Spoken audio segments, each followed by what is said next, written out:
Hi friends, ನಮಸ್ತೆ. ಇವತ್ತಿನ ವಿಡಿಯೋದಲ್ಲಿ ಈರುಳ್ಳಿ ಹಾಗೂ ಗೋಧಿ ಹಿಟ್ಟಿನಿಂದ ಮಾಡುವಂತಹ ಆರೋಗ್ಯಕರವಾಗಿರುವಂತಹ ಹೊಸ ಬ್ರೇಕ್ಫಾಸ್ಟ್ ರೆಸಿಪಿನ ನಿಮ್ಮ ಜೊತೆ ಶೇರ್ ಮಾಡ್ತಾ ಇದ್ದೀನಿ. ಒಂದೇ ಥರ ಬ್ರೇಕ್ಫಾಸ್ಟ್ನ ತಿಂದು ಬೇಜಾರಾಗಿದ್ರೆ ಒಂದ್ಸಲ ಈ ಬ್ರೇಕ್ಫಾಸ್ಟ್ನ ಟ್ರೈ ಮಾಡಿ ನೋಡಿ. ತುಂಬಾ ರುಚಿಯಾಗಿರೋದ್ರಿಂದ ಮಕ್ಕಳು ಕೂಡ ತುಂಬಾ ಇಷ್ಟಪಟ್ಟು ತಿಂತಾರೆ. ಬನ್ನಿ ಈ ರೆಸಿಪಿನ ಹೇಗೆ ಮಾಡ್ಕೊಳ್ಳೋದು ಅಂತ ನೋಡೋಣ. ಮೊದಲು ನಾನಿಲ್ಲಿ ಒಂದು ಬೌಲ್ಗೆ 1.5 ಕಪ್ನಷ್ಟು ಗೋಧಿ ಹಿಟ್ಟನ್ನು ಸೇರಿಸ್ಕೊಳ್ತಾ ಇದ್ದೀನಿ. ಗೋಧಿ ಹಿಟ್ಟನ್ನು ಸೇರಿಸ್ಕೊಂಡಿದ್ದ ನಂತರ ರುಚಿಗೆ ತಕ್ಕಷ್ಟು ಉಪ್ಪು, 1 ಟೇಬಲ್ ಸ್ಪೂನಷ್ಟು ಎಣ್ಣೆನ ಸೇರಿಸ್ಕೊಂಡು ಒಮ್ಮೆ ಇದನ್ನು ಡ್ರೈ ಮಿಕ್ಸ್ ಮಾಡ್ಕೊಳ್ತಾ ಇದ್ದೀನಿ. ಡ್ರೈ ಮಿಕ್ಸ್ ಮಾಡ್ಕೊಂಡಿದ್ದ ನಂತರ ಇದಕ್ಕೆ ಸ್ವಲ್ಪನೇ ನೀರನ್ನು ಸೇರಿಸ್ಕೊಳ್ತಾ ನಾವಿಲ್ಲಿ ಚಪಾತಿ ಹಿಟ್ಟಿನ ಅದಕ್ಕೆ ಇದನ್ನು ಕಲಿಸ್ಕೋಬೇಕಾಗುತ್ತೆ. ನಾನಿಲ್ಲಿ ಇದನ್ನು ಚಪಾತಿ ಹಿಟ್ಟಿನ ಅದಕ್ಕೆ ಸಾಫ್ಟಾಗಿ ಕಲಿಸ್ಕೊಂಡು ಒಂದು ಪ್ಲೇಟನ್ನು ಕ್ಲೋಸ್ ಮಾಡಿ ಒಂದು 5 ನಿಮಿಷಗಳ ಕಾಲ ಇದನ್ನು ಮುಚ್ಚಿಡ್ತಾ ಇದ್ದೀನಿ.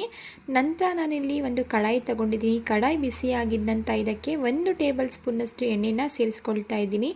ಎಣ್ಣೆ ಬಿಸಿಯಾಗಿದ್ದ ನಂತರ ಒಂದು ಅರ್ಧ ಟೀ ಸ್ಪೂನಷ್ಟು ಜೀರಿಗೆ, ಸಣ್ಣದಾಗಿ ಕಟ್ ಮಾಡ್ಕೊಂಡಿರುವಂತಹ ಸ್ವಲ್ಪ ಕರಿಬೇವು, ಹಾಗೆ ಸಣ್ಣದಾಗಿ ಕಟ್ ಮಾಡ್ಕೊಂಡಿರುವಂತಹ 1 ಹಸಿಮೆಣಸಿನ್ಕಾಯಿ, ಹಾಗೆ ಈ ರೀತಿ ಕಟ್ ಮಾಡ್ಕೊಂಡಿರುವಂತಹ 3 ಈರುಳ್ಳಿನ ಸೇರಿಸ್ಕೊಂಡು ಈರುಳ್ಳಿ ಸ್ವಲ್ಪ ಕಲರ್ ಚೇಂಜ್ ಆಗಿ ಸಾಫ್ಟ್ ಆಗೋವರೆಗೂ ಇದನ್ನು ಫ್ರೈ ಮಾಡ್ಕೊಳ್ತಾ ಇದ್ದೀನಿ. ಈರುಳ್ಳಿ ಸಾಫ್ಟ್ ಆಗಿದ ನಂತರ ಇದಕ್ಕೆ 1 ಟೀ ಸ್ಪೂನಷ್ಟು ನಾನಿಲ್ಲಿ ಶುಂಠಿ ಬೆಳ್ಳುಳ್ಳಿ ಪೇಸ್ಟ್ನ ಸೇರಿಸ್ಕೊಂಡು ಶುಂಠಿ ಬೆಳ್ಳುಳ್ಳಿ ಪೇಸ್ಟ್ ಹಸಿ ಸ್ಮೆಲ್ ಹೋಗೋವರೆಗೂ ಇದನ್ನು ಒಂದು 2 ನಿಮಿಷ ಚೆನ್ನಾಗಿ ಫ್ರೈ ಮಾಡ್ಕೊಳ್ತಾ ಇದ್ದೀನಿ.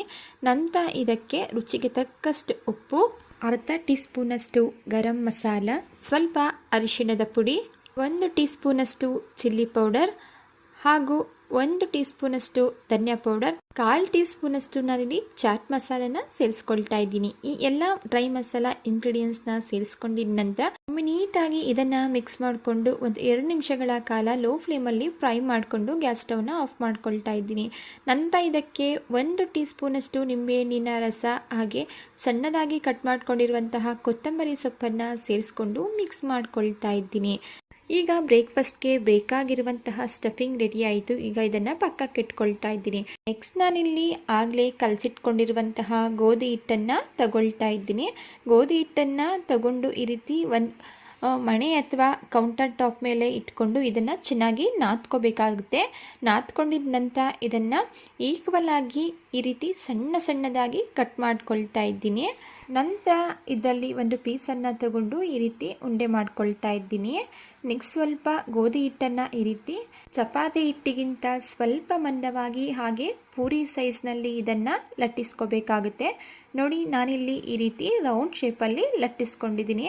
ಈ ರೀತಿ ಲಟ್ಟಿಸ್ಕೊಂಡಿದ ನಂತರ ನಾವು ರೆಡಿ ಮಾಡಿ ಇಟ್ಕೊಂಡಿರುವಂತಹ ಈರುಳ್ಳಿ ಸ್ಟಫಿಂಗ್ನ ನಾನಿಲ್ಲಿ ಸೇರಿಸ್ಕೊಳ್ತಾ ಇದ್ದೀನಿ. ಈರುಳ್ಳಿ ಸ್ಟಫಿಂಗ್ನ ಸೇರಿಸಿದ ನಂತರ ನಾವಿಲ್ಲಿ ಈ ರೀತಿ ಇದನ್ನು ಫೋಲ್ಡ್ ಮಾಡ್ಕೋಬೇಕಾಗುತ್ತೆ. ನೋಡಿ, ನಾನಿಲ್ಲಿ ಮಾಡ್ತಾ ಇದ್ದೀನಲ್ವಾ, ಆ ರೀತಿ ಫೋಲ್ಡ್ ಮಾಡ್ಕೋಬೇಕಾಗುತ್ತೆ.